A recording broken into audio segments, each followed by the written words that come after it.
Welcome. You feel right at home now, don't you? We hope so. This is one of our favorite topics, first world problems, and how many there are.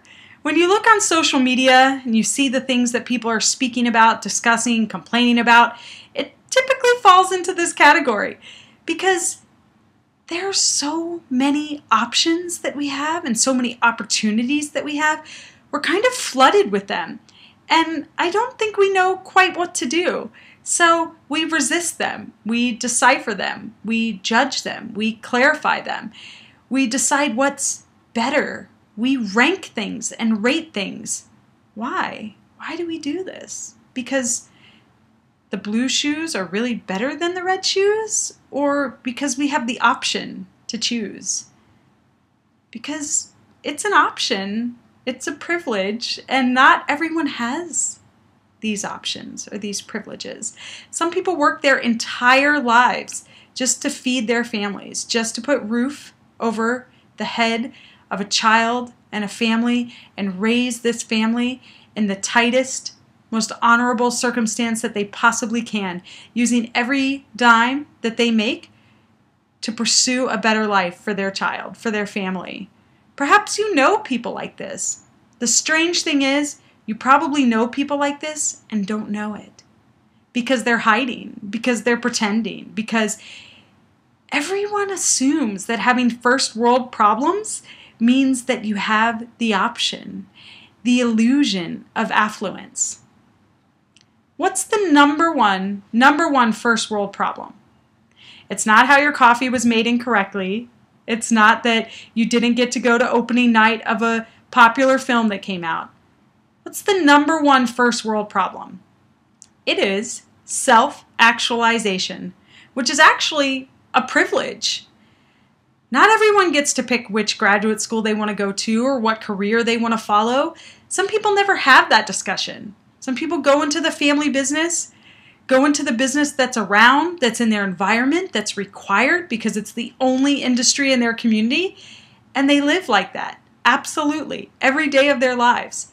And we get the privilege, which people consider a problem, of self-actualization, deciding what we want to do for a living, what we dream to do, because we could actually do it if we wanted to.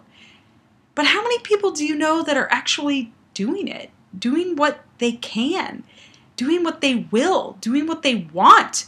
They spend all of their time complaining about little things, little first world problems, and giving them as evidence that the world is against them in some way, right? That the checkout girl took too long, that the store didn't have the outfit that you wanted, right? These are all resistance in the world, an indicator that,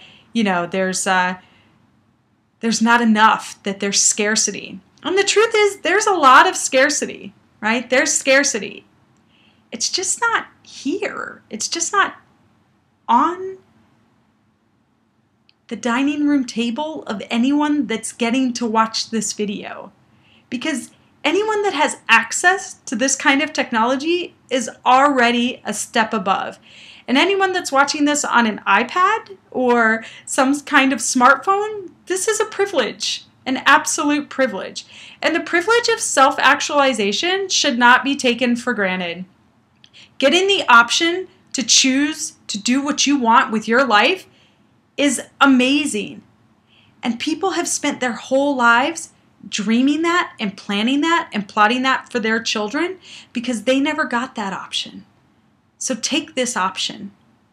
Take the option and the privilege and the circumstance and the opportunity to say, this is the only first world problem that I will concentrate on and create a solution for because it's the only one that matters, is what you're going to do with your life and how you, yourself, is going to be represented years from now, generations from now. Who do you want to be? And how do you want to be remembered? And how do you want to interact with the world today? Because being spoiled, being first world spoiled, is really not a community outlook. It's really not a perspective of perseverance or support or admiration or empathy. And we want to create all of those things. We want to acknowledge that not everyone has this choice, so we're going to use this choice wisely. And we hope you do too.